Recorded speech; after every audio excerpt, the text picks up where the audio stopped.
Welcome to Making Memoir Magic, the podcast where we unlock the power of your story and guide you through the magical process of turning life experiences into memoirs that inspire and impact. I'm your host, Carrie Kreisman, a memoir mentor and storytelling champion, and I'm here to help you find the courage to embrace your unique story and share it with the world. Whether you're just starting out or refining your final draft, this is the place to be for practical tips, inspiration, and the encouragement you need to write the memoir only you can tell. Ready to make some magic? Let's dive in. Hello, friends, and welcome back to the podcast. Today, I want to take you behind the scenes of something that I have wanted to do for years, which was to record my audiobook. Now, my memoir, Accidental First Lady, was published in 2021, and I didn't immediately opt in to record it as an audiobook. So I'm not sure why, but I listen to audiobooks mostly. That's my go-to in terms of how I consume books, but I just hadn't thought about it for myself. So I finally did. And if you've ever wondered how books become audiobooks, or if you're an author creating one yourself or thinking about it, I invite you to pull up a chair, because the process is fascinating, occasionally frustrating, but incredibly rewarding. So let's start with the big picture. Audiobooks are no longer a niche product. They're one of the fastest growing segments in publishing. According to the Audio Publishers Association, audiobook sales reached $2.22 billion in 2024, which is a 13% increase over the previous year. More than half of American adults have listened to an audiobook, and interest among non-listeners continues to grow.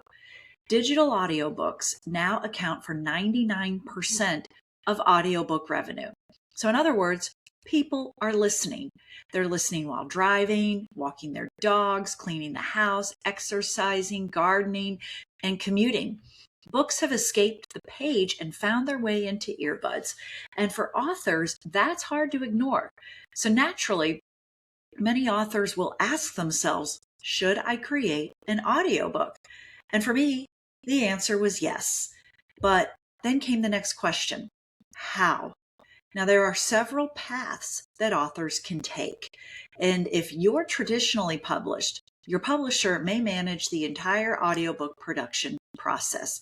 And that sounds wonderful. Okay, it takes it off your plate. And it often is a great way to go. But it can also mean that you have limited input in the final product. So, like any of these choices that I'm going to outline, it's a personal choice. And, if you are traditionally published, chances are your publisher is going to select the narrator. And it could be a professional actor, and it might not even be you, even if you wrote memoir. Most memoirs are narrated by the author because it's their story, but not always. I have listened to memoirs, audio versions of memoirs, and they're not always narrated by the author. So it just depends. So if you want to be the narrator of your audiobook, just keep that in mind. And it may work out. There may be some room for negotiation with your publisher, but it's just something to keep in mind. Memoirs are personal, and readers do often want to hear the story in the author's voice. So some authors opt for the DIY route, do it yourself. You've seen the videos probably on YouTube or Instagram, how people transform their closets, if you will, that have no windows and mostly sound barriers, into a makeshift recording studio. They hang blankets on the walls, they stack pillows around their microphones, and they create a little soundproof cocoon where they record chapter after chapter in the quietest corner of their house. So honestly, I admire these people because that takes determination, creativity, and a lot of patience. But that wasn't the route that I chose. Instead, I decided to use a professional sound studio at a local production company. And I must tell you that it was one of the best decisions that I ever made. Now, I come from a broadcasting background. That's what I studied in school. Um, very comfortable talking into a microphone. I have limited editing experience. I learned it more than 30 years ago, but it has changed. So I was not about to attempt to edit my own audiobook. But in terms of speaking, hearing my voice, which used to make me cringe, to be quite honest, but hearing my voice, and having it manipulated through the editing process doesn't scare me anymore. So I was very happy to partner with this production company and, spend some time in their recording studio and record my audiobook. It was the best decision that I made. And I believe that because it eliminated many of the technical challenges that can plague a home recording. So, I don't know if you can see behind me, there's, and if you're watching this on YouTube, if you're listening, you'll just have to believe me, but I've got two dogs in here. Jake, they're both black labs, and Jake is on the couch behind me. So if I was recording my audiobook, I would not have felt comfortable having him in here with me, because sometimes, like dogs do, he will bark. You know, I can tell you which day of the week the lawnmower will sound at which neighbor's house because I work from home. So unfortunately, that Tuesdays is for the next door neighbor, Wednesdays for the houses two doors down the street. But my point in all of that is that there was no barking dog on my recording, no lawnmower, no air conditioners kicking on at the exact wrong moment, and no wondering whether my microphone settings were correct. It was just me, the manuscript, and a professional recording setup. Now, before I ever stepped into the studio, I thought recording an audiobook would simply involve reading my book out loud. How hard could that be, right? After all, I wrote it. I know the story. I know the characters. I know the emotions. I know how it turns out. But reading a book and narrating a book are two vastly different things. Whether you're recording for the first time or the 10th time or whatever, every stumble matters. If you need to clear your throat, you need to start over. If you happen to hit the table like that when you are emphasizing something, you need to start over. Turning a page in your book must be done very quietly if you are reading right from the book. So you get what I'm saying. I pretty much learned to just keep water in there for me. I tried the tea and honey route and it actually made my throat itch. So I learned quickly that that was not the best way for me to record my audiobook. So you also, when you are reading what you wrote, you become hyper aware of words that you've read dozens of times before. Occasionally, you look at a sentence that seems perfectly fine on the page, but sounds a little different when spoken out loud. So there were moments that I would get halfway through a paragraph and realize that I had emphasized the wrong word. So I'd stop, back up, start again, and repeat. Now, that didn't happen too much, but it happens. And you just have to know that going through this process, you're going to have to maybe start over a couple of times. And you're not going to get the whole book done in one setting because, your throat gets dry, your vocal cords get strained, and they need a break. So, the whole audiobook reporting process taught me something important. It taught me that writing is one skill, but narrating is another. And audiobook narrators deserve far more credit than they get. Now, here's another thing many first-time audiobook authors don't realize. Your audiobook isn't delivered to you in one giant file. It's broken into individual sections. So in my case, I had separate files for title and author name, the preface, each of the 22 chapters, and the epilogue. Each section had to be recorded separately, and every section had to be edited separately. And this is where my audio editor became worth his weight in gold. It was a great partnership. We worked wonderfully together. He knew exactly what ACX, which I'll talk about a little later, needed and understood the specs. And knew exactly what he needed to do on his end so that he would give me files that I would be able to use.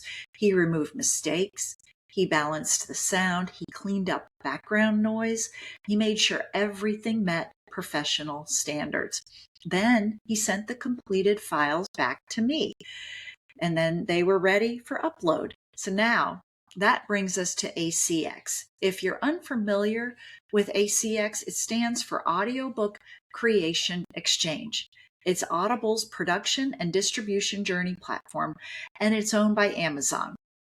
When I started my audiobook journey, ACX offered the widest distribution available, so that was the route I chose. After a few months, and it's only been out a couple months, so in a few months, I can opt to have my audiobook available on other platforms, including libraries. And for me, this is important to note because of the accessibility issues that exist in publishing and the book world. I'll be honest, I toggle between checking out books, the print and audio version from our local library, and purchasing from local bookstores. And yes, sometimes downloading from Audible, which is owned by the behemoth Amazon. Now, I know I don't need to make excuses, but you might be wondering, why Amazon? Why was that? Why did she do that? So I'm answering the question for you. And also, just simple things like sometimes my book club chooses a book that isn't widely available yet via the library or an alternative app. And I'm not sure maybe that I want to buy it to have on my shelf, because I also don't want to crowd my bookshelves with books that I may never read again. That's just a personal choice. But anyway, that's when I turn to my Audible account. And honestly, my Audible account often has unused credits because the libraries and other apps are so amazing at offering a comprehensive list of titles. So now let's get back to the process, and you can excuse that little sidebar, but I just wanted to be clear on who I support and why it's necessary that I believe to have several sources for your reading. So now we're at the upload process. This was not difficult at all, okay? But I thought it would be very tech heavy. I thought I would need to download files, reopen them, upload them to ACX. And like I told you, I had 22 chapters, a preface, an epilogue, and then just the separate files like title and author name that I needed to have. So that's at least 25 files right there. So my book had been published in 2021, so there wasn't this real urgency to get the audiobook out right away because people had already been reading. They continue to read. So thank you, readers, for those of you who are just now finding my book. But I just didn't have that urgency, to do it. I had the files and I figured I would get to it. So I procrastinated a little bit. But once I sat down to do it, it took like 30 minutes to upload my audiobook files to ACX. It was so easy. And I, did make sure that all the titles matched. So I was very meticulous and took my time doing it, but it was much easier than I envisioned it would be. But, like everything, nothing runs completely smoothly. So the one hiccup that we had that was easily overcome was the cover art.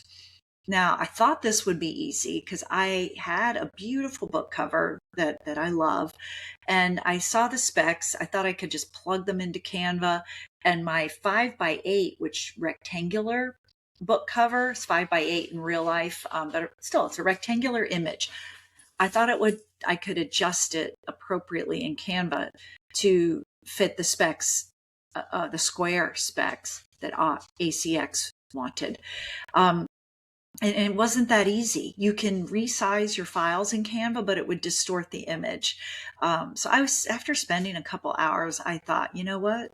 I'm going to turn to someone else and see what I can do. And the first person I found on Fiverr had a 5-star rating on doing exactly what I needed, which was converting images to fit ACX Audible specifications for audiobooks. It was the best $24 that I spent.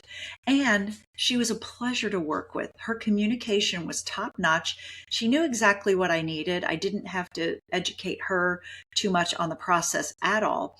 And she reformatted the cover beautifully.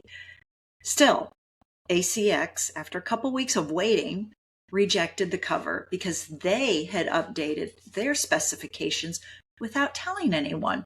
So I reached back out to her and she revised it again in less than an hour at no cost. So, she was amazing. And if I ever need any of those kind of services again, I'll definitely turn to her.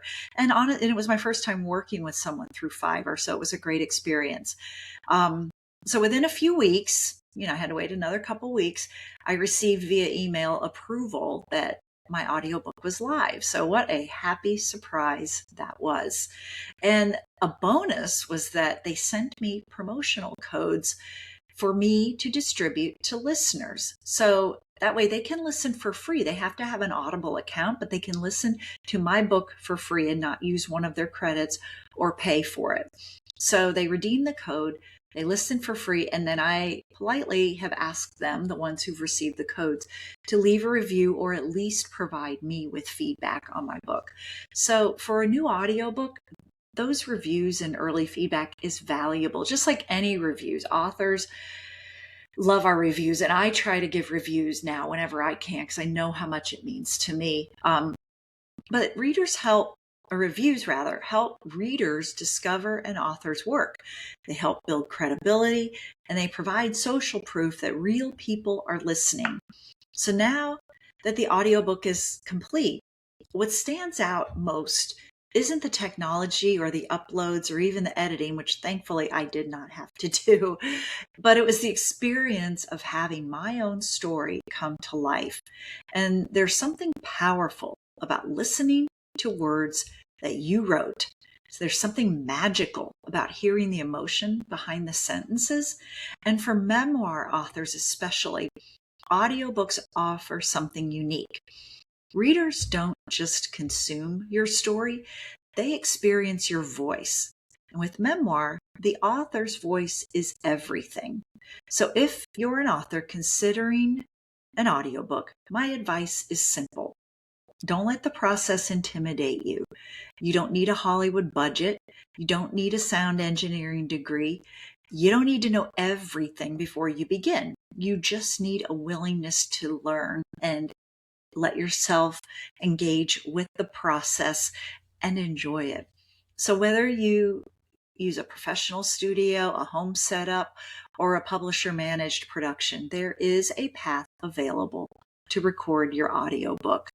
And with audiobook listening increasing year over year, there's never been a better time to check it out and see if that is right for you. I would always put my hand up and say yes, because I love the process and I love audiobooks. And your readers, while they may love holding your book in their hands, they also want to hear it in their ears. So keep that in mind. And thank you once again for joining me today. Now, if you created an audiobook, I'd love to hear about your experience. And if you're considering one, this is your sign to start exploring the possibilities. And if you check out the show notes, I have a link to get one of those promotional codes that I was telling you about so that you can listen to Accidental First Lady for free. So until next time, keep writing, keep creating, and keep telling the stories only you can tell.